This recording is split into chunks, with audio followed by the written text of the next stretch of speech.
Welcome back to the audiobook, where today I will be reading Harry Potter and the Sorcerer's Stone once more. Here we go. Chapter 2. The Vanishing Glass. Nearly 10 years had passed since the Dursleys had woken up to find their nephew on the front step, but Privet Drive had hardly changed at all. The sun rose on the same tidy front gardens and lit up the brass number 4 on the Dursleys' front door. It crept into their living room, which was almost exactly the same as it had been on the night when Mr. Dursley had seen that faithful news report about the owls. Only the photographs on the mantelpiece really showed how much time had passed. 10 years ago, there had been lots of pictures of what looked like a large pink beach ball wearing different colored bonnets, but Dudley Dursley was no longer a baby. And now the photograph showed a large blond boy riding his first bicycle on a carousel at the fair, playing a computer game with his father, being hugged and kissed by his mother. The room held no sign at all that another boy lived in the house too. Yet Harry Potter was still there, asleep at the moment, but not for long. His Aunt Petunia was awake, and it was her shrill voice that made the first noise of the day. "Up! Get up, now!" Harry woke up with a start. His aunt rapped on the door again. "Up!" she screeched. Harry heard her walking toward the kitchen, and then the sound of the frying pan being put on the stove. He rolled onto his back and tried to remember the dream he had been having. It had been a good one. There had been a flying motorcycle in it. He had a funny feeling he'd had the same dream before. His aunt was back outside the door. "Are you up yet?" she demanded. "Nearly," said Harry. "Well, get a move on. I want you to look after the bacon, and don't you dare let it burn. I want everything perfect on Dudley's birthday." Harry groaned. "What did you say?" His aunt snapped through the door. Nothing. Dudley's birthday. How could he have forgotten? Harry got slowly out of bed and started looking for socks. He found a pair under his bed, and, after pulling a spider off one of them, put them on. Harry was used to spiders, because the cupboard under the stairs was full of them, and that was where he slept. When he was dressed, he went down the hall into the kitchen. The table was almost hidden beneath all Dudley's birthday presents. It looked as though Dudley had gotten the new computer he wanted, not to mention the second television and the racing bike. Exactly why Dudley wanted a racing bike was a mystery to Harry, as Dudley was very fat and hated exercise. Unless, of course, it involved punching someone. Dudley's favorite punching bag was Harry, but he often couldn't catch him. Harry didn't look it, but he was very fast. Perhaps it had something to do with the living in the dark cupboard, but Harry had always been small and skinny for his age. He looked even smaller and skinnier than he really was, because all he had to wear were old clothes of Dudley's, and Dudley was about 4 times bigger than he was. Harry had a thin face, knobby knees, black hair, and bright green eyes. He wore round glasses held together with a lot of scotch tape because of all the times Dudley had punched him on the nose. The only thing Harry liked about his own appearance was a very thin scar on his forehead that was shaped like a lightning bolt. He had had it as long as he could remember, and the first question he could ever remember asking his Aunt Petunia was how he had gotten it. "In the car crash when your parents died," she had said. "And don't ask questions. Don't ask questions." That was the first rule for a quiet life with the Dursleys. Uncle Vernon entered the kitchen as Harry was turning over the bacon. "Comb your hair," he barked, by the way of a morning greeting. About once a week, Uncle Vernon looked over the top of his newspaper and shouted that Harry needed a haircut. Harry must have had more haircuts than the rest of his boys in the class put together, but it made no difference. His hair simply grew that way, all over the place. Harry was frying eggs by the time Dudley arrived in the kitchen with his mother. Dudley looked a lot like Uncle Vernon. He had a large pink face, not much neck, small, watery blue eyes, and thick blonde hair that lay smoothly on his thick, fat head. Aunt Petunia often said that Dudley looked like a baby angel. Harry often said that Dudley looked like a pig in a wig. Harry put the plates of egg and bacon on the table, which was difficult as there wasn't much room. Dudley, meanwhile, was counting his presents. His face fell. 36, he said, looking up at his mother and father. "That's 2 less than last year." "Darling, you haven't counted Auntie Marge's present, see? It's here under this big one for Mommy and Daddy." "All right, 37 then," said Dudley, going red in the face. Harry, who could see a huge Dudley tantrum coming on, began wolfing down his bacon as fast as possible in case Dudley turned the table over. Aunt Petunia obviously scented danger too, because she said quickly, "And we'll buy you another 2 presents while we're out today. How's that, Popkin? 2 more presents. Is that all right?" He said slowly. "So I'll have 39 sweetums," said Aunt Petunia. "Oh." Dudley sat down heavily and grabbed the nearest parcel. "All right then." Uncle Vernon chuckled. "Little tyke wants his money's worth, just like his father. Attaboy, Dudley." He ruffled Dudley's hair. At the moment the telephone rang and Aunt Petunia went to answer it while Harry and Uncle Vernon watched Dudley unwrap the racing bike, a video camera, a remote control airplane, 16 new computer games, and a VCR. He was ripping the paper off of the gold wristwatch, and then Aunt Petunia came back from the telephone looking both angry and worried. "Bad news, Vernon," she said. "Miss Fig's broken her leg. She can't take 'em." She jerked her head in Harry's direction. Dudley's mouth fell open in horror, but Harry's heart gave a leap. Every year on Dudley's birthday, his parents took him and a friend out for the day, to adventure parks, hamburger restaurants, or the movies. Every year, Harry was left behind with Mrs. Fig, a mad old lady who lived 2 streets away. Harry hated it there. The whole house smelled of cabbage, and Mrs. Fig's made him look at photographs of all the cats she'd ever owned. I'll be right back. Because someone can't keep track of their dog.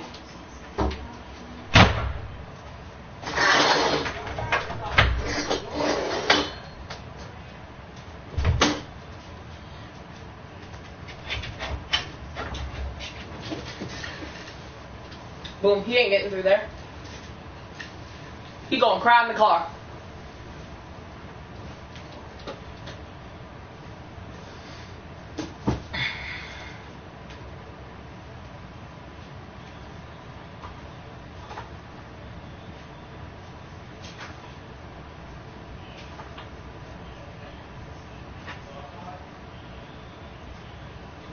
The whole house smelled of cabbage, and Mrs. Fig made him look at photographs of all the cats she'd ever owned.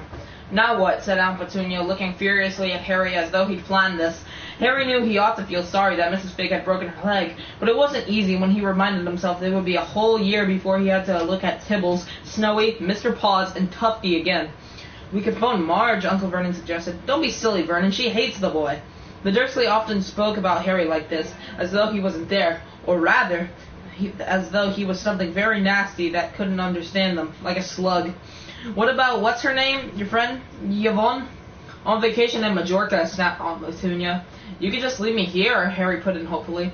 He'd be able to watch what he wanted on television for a change, and maybe even have a go on Dudley's computer. Aunt Petunia looked as though she just swallowed a lemon. "And come back and find the house in ruins," she snarled. I won't blow up the house," said Harry, but they weren't listening.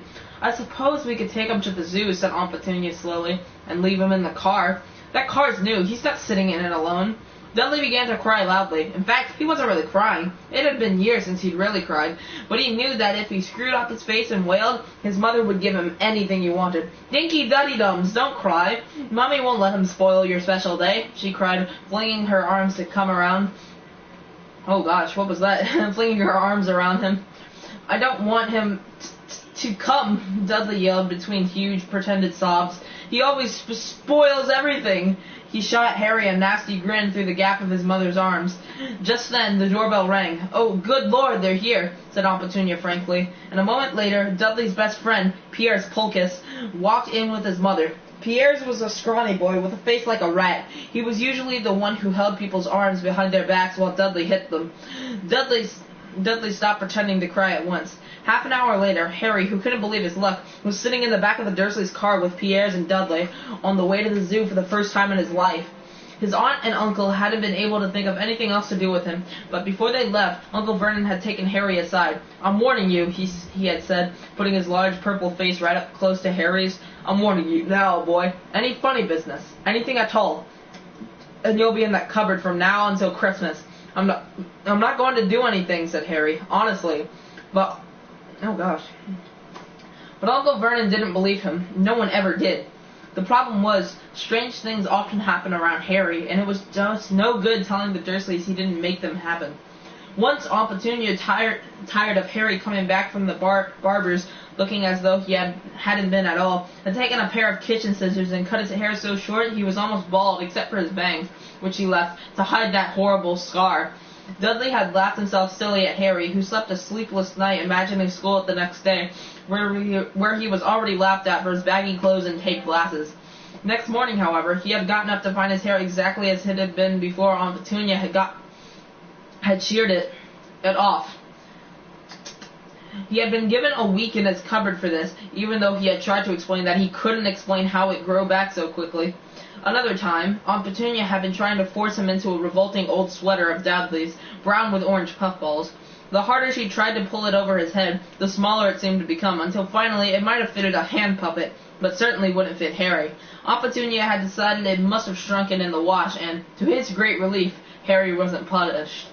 On the other hand, he'd gotten into terrible trouble for being found on the roof of the school kitchens. Dudley's gang had been chasing him as usual when, as much to Harry's surprise as anyone else's, there he was sitting on the chimney. The Dursleys had received a very angry letter from Harry's headmistress telling them Harry had been climbing school buildings, but all he tried to do, as he shouted at Uncle Vernon through the locked door of his cupboard, was jump behind the big trash cans outside the kitchen doors. Harry supposed that the wind must have caught him in mid-jump. But today, nothing was going to go wrong. It was even worth being with Dudley and Pierre's to be spending the day somewhere that wasn't school, his cupboard, or Mrs. Fig's cabbage-smelling living room. While he drove, Uncle Vernon complained to Aunt Petunia. He liked to complain about things. People at work, Harry, the council, Harry, the bank, and Harry were just a few of his favorite subjects. This morning, it was motorcycles. Roaring along like maniacs, the young hoodlums, he said, as a motorcycle overtook them. I had a dream about a motorcycle, said Harry, remembering suddenly. It was flying. Uncle Vernon nearly crashed into the car in front. He turned right around in the seat and yelled at Harry, his face like a gigantic beet with a mustache. Motorcycles don't fly! Dudley and Pierre sniggered. I know they don't, said Harry. It was only a dream. But he wished he hadn't said anything. If there was one thing the Dursleys hated even more than his asking questions, it was his talking about anything acting in a way it shouldn't, no matter if it was in a dream or even in a cartoon. They seemed to think he might get dangerous ideas. It was a very sunny Saturday, and the zoo was crowded with families. The Dursleys bought Dudley and Pierre's large chocolate ice creams at the entrance, and then, because the smiling lady in the van had asked Harry what he had wanted before they could hurry him away, they bought him a cheap lemon ice pop. It wasn't bad either, Harry thought, licking it as they watched a gorilla scratching its head, who looked remarkably like Dudley, except that it wasn't blonde. Harry had the best morning he'd had in a long time. He was careful to walk a little way apart from the Dursleys so that Dudley and Pierre, who were starting to get bored with the animals by lunchtime, wouldn't fall back on their favorite hobby of hitting him. They ate in the zoo restaurant, and when Dudley had a tantrum because his Knickerbocker glory didn't have enough ice cream on top, Uncle Vernon bought him another one, and Harry was allowed to finish the first. Harry felt afterwards that he should have known it was all too good to last. After lunch, they went to the reptile house. It was cool and dark in there, with lit windows all along the walls. Behind the glass, all sorts of lizards and snakes were crawling and slithering over bits of wood and stone. Dudley and Pierre wanted to see a huge, poisonous cobras and thick, man-crushing pythons. Dudley quickly found the largest snake in the place. It could have wrapped its body twice around Uncle Vernon's car and crushed it into a trash can. But at the moment, it didn't look in the mood. In fact, it was fast asleep. Dudley stood with his nose pressed against the glass, staring at the glistening brown coils. Make it move, he whined at his father. Uncle Vernon tapped on the glass, but the snake didn't budge. Do it again, Dudley ordered. Uncle Vernon rapped the glass smartly with his knuckles, but the snake just snoozed away. This is boring, Dudley moaned. He shuffled away. Harry moved in front of the tank and looked intently at the snake. He wouldn't have been surprised if it had died of boredom itself.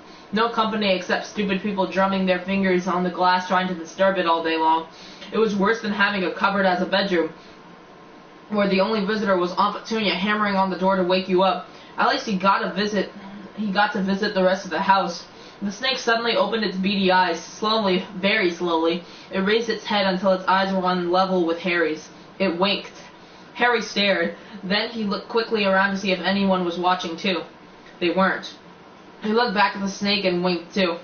The snake jerked its head toward Uncle Vernon and Dudley, then raised its eyes to the ceiling. It gave Harry a look that said quite plainly, I get that all the time. I know, Harry murmured through the glass, though he wasn't sure the snake could hear him. It must be really annoying. The snake nodded vigorously. "Where do you come from, anyway?" Harry asked. The snake jabbed its tail at a little sign next to the glass. Harry peered at it. "Boa constrictor, Brazil." "Was it nice there?" The boa constrictor jabbed its tail at the sign again, and Harry read on. "The specimen was bred in the zoo." "Oh, I see. So you've never been to Brazil?" As the snake shook its head, a deafening shout behind Harry made both of them jump. "Dudley! Mr. Dursley! Come and look at the snake! You won't believe what it's doing!" Dudley came waddling toward them as fast as he could. "Out of the way, you," he said, punching Harry in the ribs. Caught by surprise, Harry fell hard on the concrete floor. What came next happened so fast no one saw how it happened. 1 second, Piers and Dudley were leaning right up close to the glass. The next, they had leapt back with howls of horror. Harry sat up and gasped. The glass front of the boa constrictor's tank had vanished. The great snake was uncoiling itself rapidly, slithering out onto the floor. People throughout the reptile house screamed and started running for the exits. As the snake slid swiftly past him, Harry could have sworn a low, hissing voice said, "Brazil, here I come." "Thanks, amigo." The keeper of the reptile house was in shock. "But the glass," he kept saying. "Where did the glass go?" The zoo director himself made Aunt Petunia a cup of strong, sweet tea while he apologized over and over again. Piers and Dudley could only gibber. As far as Harry had seen, the snake hadn't done anything except snap playfully at their heels as it passed. But by the time they were all back in Uncle Vernon's car, Dudley was telling them how it had nearly bitten off his leg, while Piers was swearing it had tried to squeeze him to death. But worst of all, for Harry at least, was Piers calming down enough to say, "Harry was talking to it, weren't you, Harry?" Uncle Vernon waited until Piers was safely out of the house before starting on Harry. He was so angry he could hardly speak. He managed to say, "Go, cupboard, stay, no meals," before he collapsed into a chair, and Aunt Petunia had to run and get him a large brandy. Harry lay in his dark cupboard much later, wishing he had a watch. He didn't know what time it was, and he could barely be sure the Dursleys were asleep yet. Until they were, he couldn't risk sneaking into the kitchen for some food. He lived with the Dursleys almost 10 years, 10 miserable years. As long as he could remember, ever since he'd been a baby and his parents had died in that car crash. He couldn't remember being in the car with his parents when he died. Sometimes, when he strained his memory during long hours in his cupboard, he came up with a strange vision, a blinding flash of green light and a burning pain on his forehead. This, he supposed, was the crash, though he couldn't imagine where all the green light came from. He couldn't remember his parents at all. His aunt and uncle never spoke about them, and of course he was forbidden to ask questions. There were no photographs of them in the house. When he had been younger, Harry had dreamed and dreamed of some unknown relation coming to take him away, but it had never happened. The Dursleys were his only family, yet sometimes he thought, or maybe hoped, that strangers in the street seemed to know him. Very strange strangers they were, too. A tiny man in a violet top hat had bowed to him once while out shopping with Aunt Petunia and Dudley. After asking Harry furiously if he knew the man, Aunt Petunia had rushed them out of the shop without buying anything. A wild-looking old woman dressed all in green had waved merrily at him once on a bus. A bald man in a very long purple coat had actually shaken his hand in the street the other day and then walked away without a word. The weirdest thing about all these people was the way they seemed to vanish the second Harry tried to get a closer look. At school, Harry had no one. Everybody knew that Dudley's gang hated that odd Harry Potter and his baggy old clothes and broken glasses, and nobody liked to disagree with Dudley's gang.